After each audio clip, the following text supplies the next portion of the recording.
Halo para pujangga yang cintanya bertepuk sebelah tangan. Sat. Sudah ngopi belum hari ini?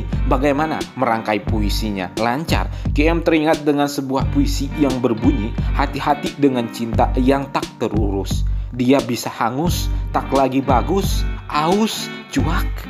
Ya, seperti alur cerita film kali ini yang mana ada seseorang wanita bernama Aletia, wanita yang cerdas, bijaksana, karirnya meroket, dikenal di mana-mana. Tapi Aletia selalu merasakan kesepian. Sampai di sewaktu-waktu Aletia menemukan botol berisi jin. Ya, seperti kisah Aladin, jika tabung, botol atau tekonya digosok akan mengeluarkan jin yang mengabulkan 3 permintaan. Kira-kira apa yang Omnipora minta? Mobil mewah, harta berlimpah, jabatan yang tak terhingga. Tapi tidak dengan permintaan Aletia yang meminta agar dicintai oleh jin yang keluar dari botol tersebut. Kok bisa? Kok begini? Kok begitu? Penasaran kan? Ya, langsung saja. Seduh kopimu, rebahkan badanmu dan ceki cuak.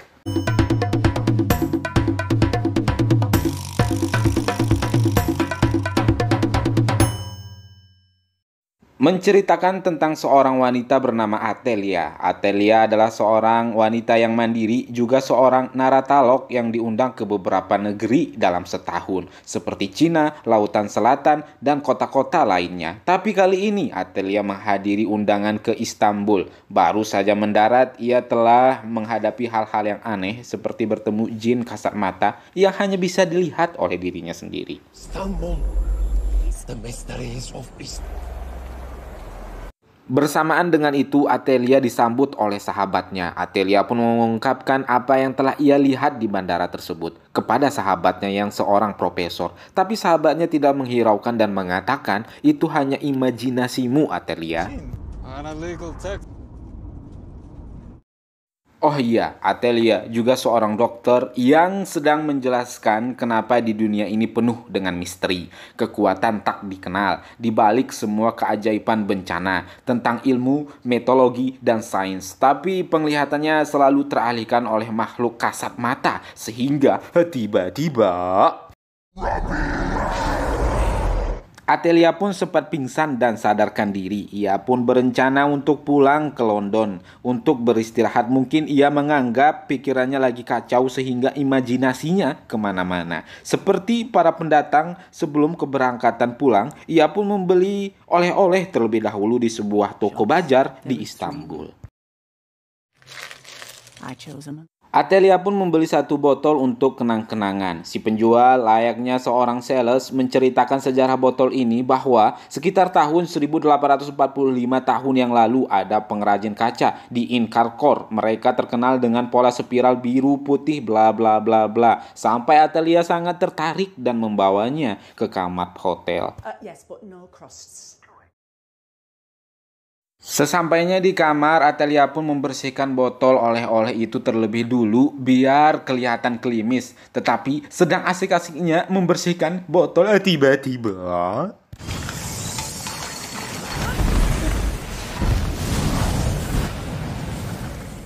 dan ternyata yang keluar dari botol itu adalah sesosok jin pengabul 3 permintaan. Sebelum Atelia meminta permintaannya, si jin lebih dahulu menjelaskan peraturannya bahwa hanya ada 3 permintaan. Dengan kata lain, tidak boleh meminta permintaan dilebihkan dari 3. Juga tidak boleh meminta agar kehidupannya hidup abadi di dunia. Dan juga jin mengatakan bahwa dirinya tidak bisa menghapus dosa dan penderitaan. Setelah menjelaskan peraturannya, tiba-tiba pelayan datang mengetuk pintu dan memberikan makanan yang telah ia pesan.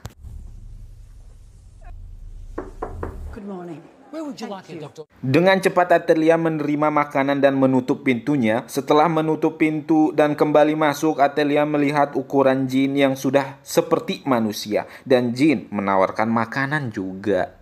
Please. Pertanyaan demi pertanyaan pun merasuki pikiran Atelia, seperti kenapa si jin bisa terperangkap di dalam botol. Si jin pun mengatakan bahwa ini ketiga kalinya ia telah terperangkap ke dalam botol akibat hasrat manusia itu sendiri. Kemudian si Jin pun menceritakan tentangnya, kenapa ia bisa masuk dan terpenjara di sebuah botol untuk pertama kalinya. Yaitu, dahulu kala si Jin mengawasi Ratu Sheba agar tidak terperangkap di dalam cintanya Raja Sulaiman. Lalu si Raja Sulaiman diberi syarat untuk menemukan seuntas sutra merah di Istana Seribu Kamar, menebak nama ibunya para jin, memberitahu apa yang paling diinginkan wanita. Tampak mustahil, tapi tidak untuk Raja Sulaiman. Sehingga Ratu Sheba harus mencintai Raja Sulaiman dikarenakan Raja Sulaiman ahli sihir. Apa daya jin yang menghadangnya. Iya, si jin pun harus menerima dirinya terpenjara di sebuah botol oleh kekuatan sihir Raja Sulaiman. Kemudian dilemparkan ke Lautan Merah selama 2.500 tahun lamanya. And so I was cast in. Jin juga mengatakan bahwa 100 tahun pertamanya ia hanya merenung, sesekali marah kepada dirinya sendiri, berdoa agar dikeluarkan dari dalam botol sehingga mencapai di titik jenuhnya. Jin menukar doanya agar terus berada di dalam botol tersebut. Of my life, and when I have exhausted. Lalu si Jin pun membalikan pertanyaannya kepada Athelia tentang statusnya, bahwa dirinya seorang janda yang tidak memiliki anak. Kenapa bisa menjanda? Dikarenakan sang suami selingkuh. Lalu singkat cerita, mereka pun bercerai. Kemudian Athelia pun mengungkapkan jikalau ia tidak mau meminta permintaan kepada si Jin, apa yang akan terjadi? Jin pun menjawab bahwa jikalau kau tidak meminta, akan terjadi sesuatu bencana.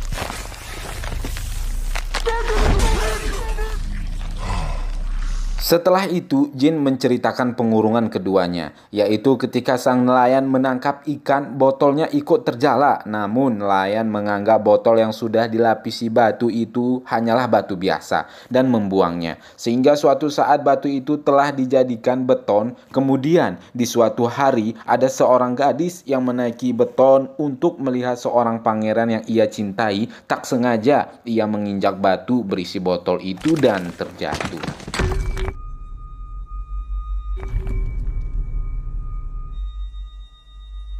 Sehingga gadis bernama Gulten, seorang budak, berhasil mengeluarkan Jin, sempat pingsan karena melihat Jin. Ya, setelah sadar, Jin menawarkan 3 permintaannya. Sudah jelas permintaan pertamanya agar sang pangeran yang ia intip tadi jatuh cinta kepadanya, sehingga Gulten dimandikan oleh sebuah minyak. Jin pun menyarankan agar botolnya disimpan agar kekuatannya tak jatuh pada tangan yang salah. Setelah mendapatkan cintanya pangeran bernama Mustafa, sampai-sampai Gulten mengandung anaknya, walaupun itu melalui permintaan keduanya kepada si Jin. Pada awalnya Jin melarang permintaan itu, namun apa daya itulah yang diinginkan Gulten. Sehingga terjadi politik besar, akibatnya Mustafa harus dibunuh oleh ayahnya sendiri. Dikarenakan hal itu, Gulten juga dibuang ke lautan tanpa sempat meminta permintaan ketiganya. Dikarenakan permintaannya belum mencapai ketiga, Jin pun terserap kembali oleh sang botol yang telah disimpan. Banyak yang telah ia lakukan dengan energi agar ada orang yang tertarik menuju botol itu. Walaupun pada akhirnya botol ditemukan oleh seorang wanita yang fanatik akan ajarannya, menolak permintaan itu. Sehingga Jin masuk dan kembali lagi ke Lautan Merah. Wow.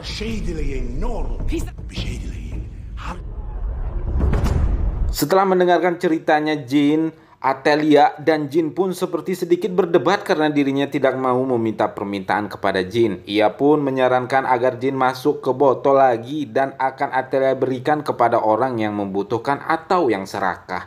Ya, si Jin pun tak mau, sehingga Athelia meminta permintaan yang nyeleneh. Yang pertama, aku berharap sakit kepalamu hilang. Yang kedua, aku ingin meneguk teh. Dan yang ketiga, aku ingin mengunyah. Ya, itu pun bukan permintaan, kata si Jin. Sehingga terjadi keributan sedikit. Athelia pun keceplosan mengatakan seharusnya kita nggak pernah ketemu. Dan tak harusnya kita bertemu. Dan yang terjadi...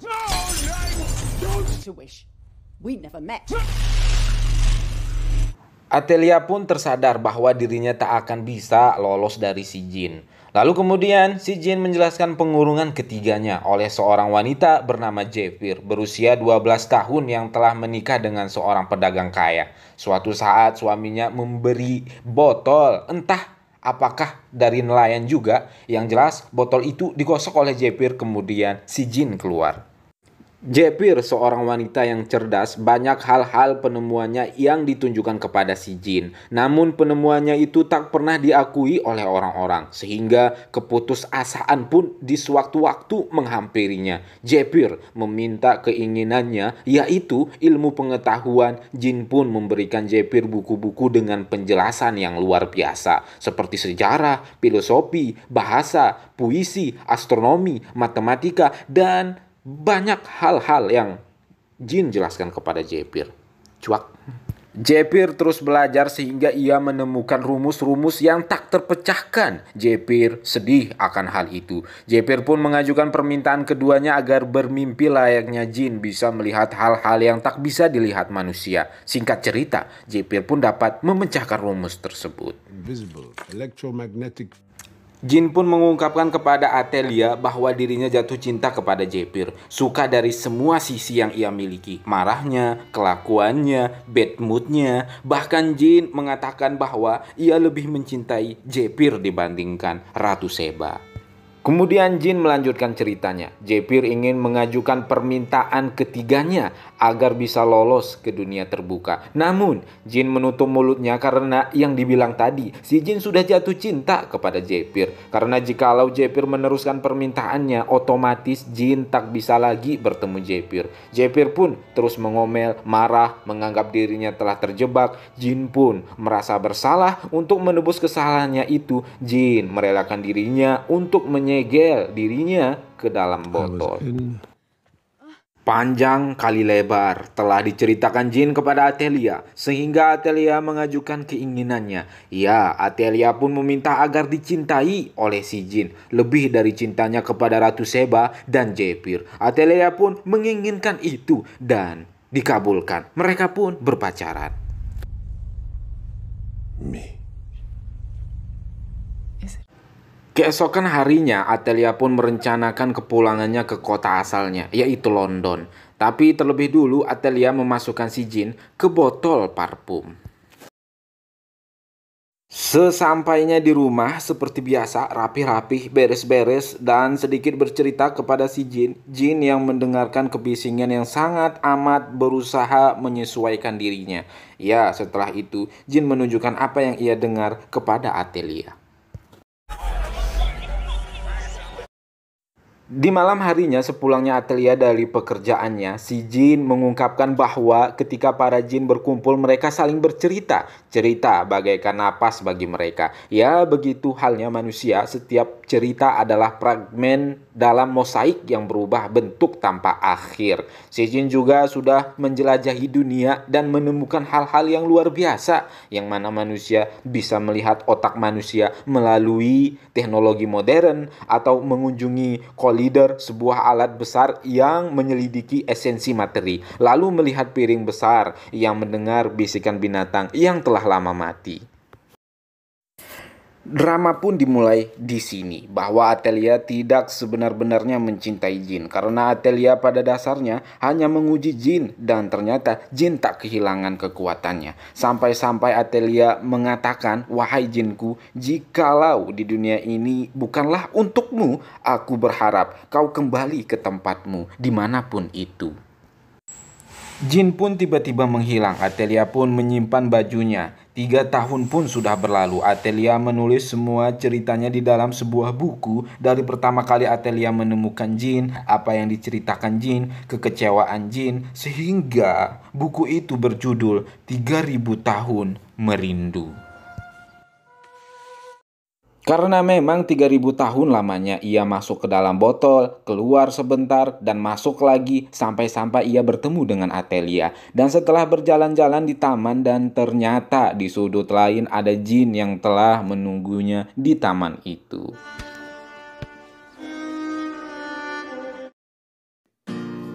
Ya, mereka pun bertemu. Apakah kisah mereka akan terjalin hingga membuat satu cerita yang mana katanya cerita bagaikan napas bagi bangsa jin dan bagaikan fragmen dalam mosaik yang berubah bentuk tanpa akhir bagi bangsa manusia. Apakah ini teori yang harus KM pecahkan? Entahlah. Yang KM tahu bahwa semua cerita itu memiliki awal dan akhiran, bertemu dan berpisah. Maka rangkailah awalmu dengan indah dan tutup akhir ceritamu dengan kenangan indah juga. Saya KM dan jajarannya sampai jumpa di alur cerita film ini di episode kedua. Akan dirilis segera. Ya, mungkin saja akan dirilis segera. Dadah.